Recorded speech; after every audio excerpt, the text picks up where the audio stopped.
Game of Thrones ప్రీక్వెల్స్లోని House of the Dragon తర్వాత A Knight of the 7 Kingdoms release అవుతుంది అన్నప్పుడు చాలా మందికి అంత పెద్ద హైప్ అయితే జనరేట్ కాలేదు. అంటే ముఖ్యంగా నార్మల్ ఆడియన్స్లోని ఎక్స్పెక్టేషన్స్ అయితే మాత్రం నార్మల్గానే లోగానే ఉంటాయి. ఎందుకంటే పెద్ద పెద్ద డ్రాగన్స్, విఎఫ్ఎక్స్, వార్ సీక్వెన్సెస్ లాంటివి ఏమి ఉండవు కదా. ఎందుకంటే ఇది ఒక క్యారెక్టర్ ఆరిజిన్ స్టోరీ మాత్రమే. దాంతోపాటు గేమ్ ఆఫ్ థ్రోన్స్ ఫ్యాన్స్ మాత్రం ఎక్సైట్ అవుతారు పక్కాగా దాని రిలేటెడ్ తెలుసుకుందామని చెప్పి.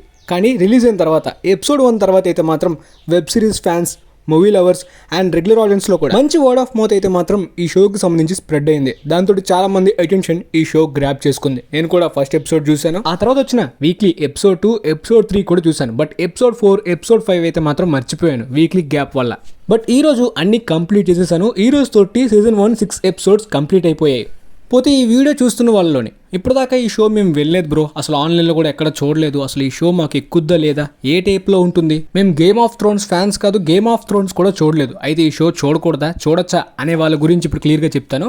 ఎస్, ఇది ప్రీక్వెల్ కాబట్టి గేమ్ ఆఫ్ థ్రోన్స్ పక్కాగా చూడాలని నేను చెప్పను. But house of the dragon చూడాలంటే మాత్రం గేమ్ ఆఫ్ థ్రోన్స్ చూస్తేనే ఆ కిక్ ఉంటుంది. అఫ్ కోర్స్ ఇందులో కూడా రెఫరెన్సెస్ కానీ, ఆ వరల్డ్ బిల్డింగ్ కానీ, ఆ ఇంట్రెస్టింగ్ ఎలిమెంట్స్ అయితే మాత్రం గేమ్ ఆఫ్ థ్రోన్స్ చూసిన వాళ్ళకి మంచి ఇంప్రెసివ్గా అనిపిస్తుంది. అవి చూడకపోయినా సరే ఇందులో ఉన్న స్టోరీ, డ్రామా, క్యారెక్టర్స్ అనేవి కూడా పక్కాగా మీకు ఇంప్రెస్ చేస్తాయి. ఎందుకంటే ఈ క్యారెక్టర్ అనేది ఒక సిగ్మా యాటిట్యూడ్ని మెయింటైన్ చేస్తూ ఉండే ఒక ఆరా ఫార్మింగ్ లాంటి నైట్ క్యారెక్టర్ యొక్క ఆరిజిన్ కాదు. సింపుల్గా చెప్పాలంటే James gun super man character టైప్లో ఉంటుంది నైట్ క్యారెక్టర్. ఎందుకంటే సార్ డంకన్ ద టాల్ చాలా మందితో మంచిగా ఉంటాడు, ఎవరిని డిస్రెస్పెక్ట్ చేయలేని జోడు, ఎవరిని హార్మ్ చేయలేని జోడు. ఇన్ఫాక్ట్ తను నైట్ అవ్వాల్సిన వాడు కూడా కాదు, అయినా కూడా నైట్ అవ్వాలని అనుకుంటాడు. అలా ఎందుకు అనుకున్నాడు, చివరిగా నైట్ అయ్యాడలేదా, ఈ సిచ్యువేషన్స్లోని అతను ఫేస్ చేసిన కాన్సిక్వెన్సెస్ ఏంటి, వాటిని అతను ఎలా ఫేస్ చేశాడో, ఫేస్ చేసిన తర్వాత తను ఎలా మారాడు, ఆ క్యారెక్టర్ డెవలప్మెంట్ అంతా కూడా ఫైనల్ ఎపిసోడ్లో జరుగుతుంది. బట్ 6 ఎపిసోడ్స్ బాగా తక్కువ, అప్పుడే అయిపోయిందనే ఫీల్ వచ్చింది. చాలా మంది గేమ్ ఆఫ్ థ్రోన్స్ ప్రీక్వెల్స్లోని హౌస్ ఆఫ్ ది డ్రాగన్ కన్నా ఇది బెటర్ అంటున్నారు. మెయిన్ రీజన్ ఏంటంటే హౌస్ ఆఫ్ ది డ్రాగన్ కాస్త ఎపిసోడ్స్ ఎక్కువ ఉంటే దానివల్ల కొన్ని ఎపిసోడ్స్ డౌన్ అయిన వల్ల ఫీలింగ్ ఉంటుంది. బట్ ఇది 6 ఎపిసోడ్స్ కాబట్టి తక్కువ టైం కాబట్టి బెటర్ ఎక్స్పీరియన్స్ కొంతమందికి అనిపించవచ్చు. And house of the dragon season 2 కూడా చాలా మందికి మిక్స్డ్ ఫీలింగ్స్ ని మాత్రమే మిగిల్చింది. బట్ ఇందులోని ఆరెంజ్ డ్రాగన్స్ గానీ, విఎఫ్ఎక్స్ గానీ, అంత పెద్ద బ్యాటిల్స్ గానీ, అంత పెద్ద సెట్స్ కూడా ఉండకపోవచ్చు. ఎందుకంటే పెద్ద పెద్ద ఎంపైర్స్ ని కూడా ఇందులో ఎక్స్ప్లోర్ చేయలేదు. మోస్ట్లీ నైట్ అనేవాడు నేచర్ కి దగ్గరగా చెట్లంట, పొట్లంట ఎలా బ్రతుకుతాడు అనే ఇలాంటి సీక్వెన్సెస్ ఎక్కువ ఉంటాయి. అండ్ ముఖ్యంగా డంకన్ ద టాల్ తో పాటు ఎగ్ క్యారెక్టర్ కూడా బాగా నచ్చింది. హాట్స్టార్ లోని సబ్ టైటిల్స్ తో మాత్రమే చూడండి, తెలుగు డబ్బింగ్ మాత్రం అస్సలు చూడకండి. పిచ్చ కామెడీ అయిపోయింది. అంటే ఎమోషనల్ సీన్స్ లోని గూస్ బంప్స్ వచ్చేలాంటి మూమెంట్స్ లో కూడా డబ్బింగ్ చాలా క్రింజ్ చేశారు. ఎపిసోడ్ 5 లోని యాక్షన్ సీక్వెన్స్ మాత్రం అదిరిపోయిందని చెప్పాలి.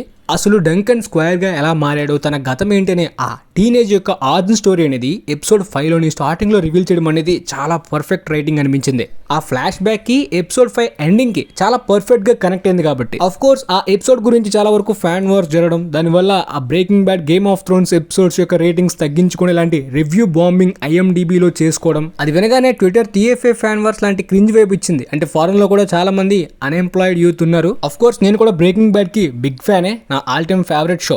ఈవెన్ గేమ్ ఆఫ్ థ్రోన్స్ కూడా నాకు ఇష్టమే, లాస్ట్ సీజన్ తప్పించి.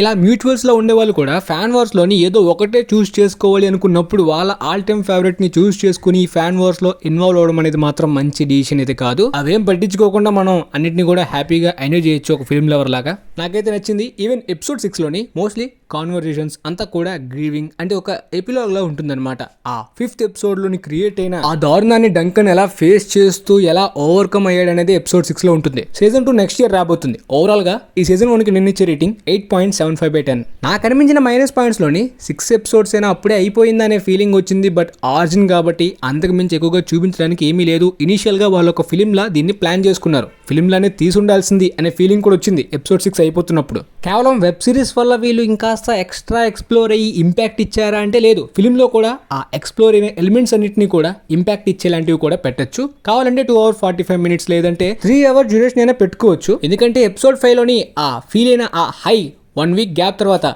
ఎపిసోడ్ 6 లోని మొత్తం అంతా కూడా ఒక ఎపిలాగ్ లో ఫినిష్ అవడం వలన అయిపోయింది అప్పుడే అనే ఫీల్ వచ్చింది అంతే. అంటే ఇలా సింపుల్ ఫినిషింగ్ అనేది నేనైతే ఎక్స్పెక్ట్ చేయలేదు. సో మొత్తానికి నా రివ్యూ మీకు క్లియర్గా అర్థమైంది అనుకుంటున్నాను. And thanks for watching guys.